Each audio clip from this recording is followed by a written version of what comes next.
Hello friends, welcome to the channel. My name is Shreya और आज की वीडियो का topic is on popular demand. Yes, बहुत सारे स्टूडेंट्स ने कमेंट सेक्शन में मुझसे पूछा था कि मैं अपनी स्ट्रैटेजी शेयर करूं regarding my preparation for CA final SFM paper. मैंने इस वीडियो में वो सारी बातें आपसे शेयर करनी है रिगार्डिंग मैंने कौन सी क्लासेस ली, अगर ली तो मटेरियल कौन सा रेफ़र किया और किस तरह से मैंने पूरी तैयारी की for CA final SFM. So video को एंड तक ज़रूर देख लेना और हाँ जी, चैनल को सब्सक्राइब करके वीडियो को लाइक भी कर देना, आपको बहुत काम आएगी। So let's begin. सो देखिए, सबसे पहले तो मैं आपको ये बोलूँगी कि सीए फाइनल में एसएफएम में एक प्रैक्टिकल सब्जेक्ट के रिस्पेक्ट में हम जनरली क्या तैयारी करते हैं। पहले कंसेप्ट की अंडरस्टैंडिंग लेते हैं और उससे एसोसिएटेड क्वेश्चंस को सॉल्व करते हैं अपनी अंडरस्टैंडिंग को और भी स्ट्रॉन्ग बनाने के लिए। सो ओवरऑल आइडिया हमेशा यही होता है, चाहे आप क्लासेस लीजिए या फिर सेल्फ स्टडी से प्रिपेयर कीजिए। और क्लासेस लेनी चाहिए या नहीं लेनी चाहिए ये भी बहुत ही पर्सनल कॉल होती है, depending upon one's comfort as well as the time constraint if there is any. तो देखिए, मेरे लिए क्या था, I had some time constraints और आर्टिकलशिप में थोड़ा वर्क हेक्टिक होने के कारण मुझे टाइम नहीं मिल पाया था for taking classes for SFM. So I had prepared my entire paper of CA final SFM through self study. Yes, तो देखिए, अब मैं जज नहीं करूँगी, ना बोलूँगी कि आपको क्लासेस लेनी चाहिए या नहीं लेनी चाहिए, ये पर्सनल कॉल है। इस वीडियो में सिर्फ मैं अपनी पर्सनल स्ट्रैटेजी शेयर कर रही हूँ कि मैंने क्या किया था, तो यही है इस वीडियो का पर्पस। तो ओवरऑल मैं आपको यही बता रही हूँ कि मैंने सेल्फ स्टडी से प्रिपेयर किया और मैंने उसमें क्या मटेरियल्स रेफ़र किए वो मैं आपके साथ अब शेयर करने जा रही हूँ। सो देखिए, सबसे पहले मोस्ट इम्पॉर्टेंट जो मेरा बेस मटेरियल था वो ICAI का स्टडी मटेरियल था।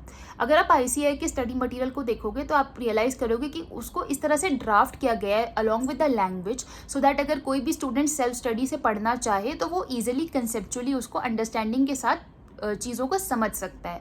तो इसीलिए मैंने शुरुआत स्टडी मटेरियल से की, कंसेप्ट्स की अंडरस्टैंडिंग ली और उसके साथ ही साथ मैंने रिलेटिव क्वेश्चंस को प्रैक्टिस किया। जैसे आप जो भी क्वेश्चंस साथ के साथ कंसेप्ट्स के साथ या प्रैक्टिस क्वेश्चंस थे स्टडी मटेरियल में, उनको मैंने अच्छे से प्रिपेयर किया।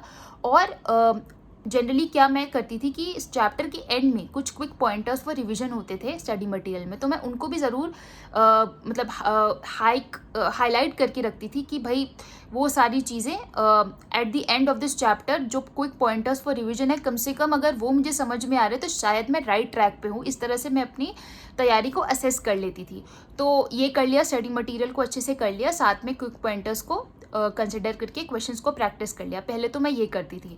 स्टडी मटेरियल के बाद मैंने क्या किया, मैंने पास्ट 10 ईयर्स के पेपर, जैसे मेरा एग्जाम नवंबर 2018 में था, तो मैंने क्या किया, 2008 से लेके मई 2018 तक जो भी ICAI के पास्ट ईयर क्वेश्चंस हैं उनमें से मैंने नोट किया कि प्रायर सिलेबस में भी कुछ टॉपिक्स एसएफएम के कॉमन थे। तो to the extent of the relevant portions और जो भी कॉमन टॉपिक्स हैं, मैं पास्ट ईयर के सारे क्वेश्चंस को मैंने प्रैक्टिस किया। तो मैंने क्या किया, प्रैक्टिस के लिए एक पास्ट ईयर पेपर्स को क्वेश्चन बैंक के फॉर्म में पढ़ा एक तरह से। तो उस तरह से क्या हुआ, मुझे प्रैक्टिस क्वेश्चंस भी साथ के साथ टॉपिक्स के मेरे तैयार हो गए और उस तरह से मैंने उनको रेडी कर लिया कि प्रैक्टिस करके और कंसेप्चुअल अंडरस्टैंडिंग के बेसिस पे I try to solve those questions. और जहाँ पे मुझे कोई डिस्कनेक्ट लगता था तो मैं अपनी अंडरस्टैंडिंग को बिल्ड करके उसको सॉल्व करती थी। तो ये तो हो गई मेरी प्रैक्टिस के लिए। अब इसके अलावा मैंने RTPs का भी बहुत इंपॉर्टेंटली यूज़ किया था। एटलीस्ट मैंने अपने अटैम्प्ट के RTP और पिछले 2 अटैम्प्ट्स की RTP, अपने अटैम्प्ट से पहले 2 अटैम्प्ट्स के RTPs SFM के लिए मैंने रेफ़र करी थी और उनको सॉल्व किया था। ये हो गया मेरा RTPs का। इसके अलावा मॉक टेस्ट पेपर्स होते हैं, तो मॉक टेस्ट पेपर्स मैंने क्या किया था, अपने अटैम्प्ट के जो मॉक टेस्ट पेपर्स आए थे, जैसे 2 आते हैं generally, series 1 and series 2 her attempt के लिए मॉक पेपर्स। तो मैंने अपने से पिछले अटैम्प्ट के मॉक पेपर्स को मतलब सॉल्व किया था अंडरस्टैंडिंग लेके, एक प्रैक्टिस के तौर पे, not in the exam control environment, but जो मेरे अटैम्प्ट के 2 मॉक पेपर्स इंस्टीट्यूट ने रिलीज़ किए थे उनको मैंने एज एग्ज़ाम इन्वायरमेंट में 2 to 5 की रेंज पे उसी तरह से विद रीडिंग टाइम अटैम्प्ट करा था और उनको ICAI के सजेस्टेड आंसर्स के साथ मैच किया था।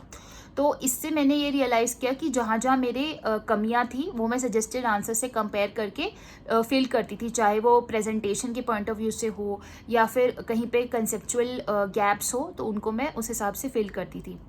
और इसके अलावा देखिए, जब सेल्फ स्टडी करते तो कई बार क्या होता है, कुछ कंसेप्ट रीड करके भी नहीं समझ में आते और कुछ गाइडेंस की रिक्वायरमेंट हो जाती है। तो मैंने इसके लिए यूट्यूब का बहुत जुडिशियस यूज़ किया था। कुछ कंसेप्ट जैसे पोर्टफोलियो हो गए, या प्रॉबली कभी कोई और टॉपिक से रिलेटेड सिक्योरिटी एनालिसिस वगैरह मुझे अगर नहीं समझ आते थे, तो मैं उनके बेसिक कंसेप्ट्स यूट्यूब पे सर्च कर लेती थी। और काफ़ी अच्छी वीडियोस और इन्फॉर्मेटिव वीडियोस अवेलेबल रहती हैं, जिससे मेरे को कंसेप्चुअल क्लैरिटी आ गई थी अगर कहीं पे कुछ डिस्कनेक्ट आ रहा था उन केसेस में। तो डेफिनेटली मैंने यूट्यूब का भी इसमें यूज़ किया।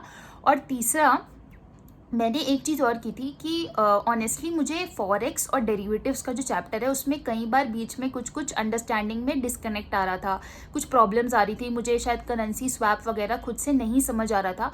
तो उस केस में मैंने क्या किया था, मेरे कई फ्रेंड्स ने संजय सराफ सर से एसएफएम की क्लासेस ली थी, तो मैंने उनसे उनके नोट्स ले लिए थे for these two topics, that is forex and derivatives.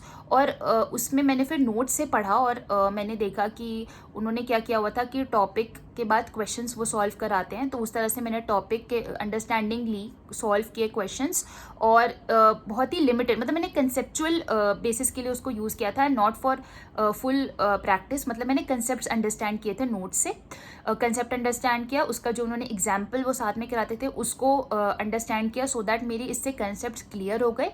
और उसके बाद मैंने वही ICAI के मटीरियल को ही एज माई प्रैक्टिस सोर्स रखा। और ओवरऑल इस तरह से मैंने अपनी तैयारी की थी। और एक चीज़ और, जैसे मैंने आपको बताया, जैसे मैंने अपने अटेम्प्ट के जो मॉक पेपर्स आए थे उनको एग्जाम इन्वायरमेंट में कंट्रोल्ड वे में 2 to 5 में किया, तो वो भी बहुत हेल्पफुल रहा स्पीड मैनेजमेंट के लिए, कंसेप्चुअल असेसमेंट के लिए ओवरऑल बेसिस पे, तो वो मैंने किया। तो इस तरह से मैंने अपनी पूरी तैयारी की थी। और हाँ जी, एक चीज़ और, कि जब भी मैं SFM की कोई भी कंसेप्ट को अंडरस्टैंड करती थी तो मैं एक सेपरेट नोटबुक में वो उनको शॉर्ट में नोट कर लेती थी। तो उससे क्या होता था, कभी फ्यूचर में मान लो मुझे कोई एक पर्टिकुलर कंसेप्ट को रिवाइज करना है, तो सीधा उन शॉर्ट नोट्स पे जाके मेरे कंसेप्ट रिफ्रेश हो जाते थे, और I can start with practicing that the questions with respect to that concept. तो that was also very helpful. तो ओवरऑल इस तरह से मैंने अपनी SFM की तैयारी की and I got 59 marks. Yes, मेरे लिए तो वो किसी एग्जामिशन से कम नहीं है, मैं 59 को 60 मान लेती हूँ अपने मन में, but yes, I got 59 marks and considering the entire strategy I had followed, overall इस तरह से मैंने तैयारी की। एंड आई होप इस वीडियो से आपको बहुत हेल्प मिली होगी। अगर आपको किसी और CA करिकुलम रिलेटेड वीडियो चाहिए तो please comment down in the section below, and please like, share and subscribe and keep supporting. Thank you.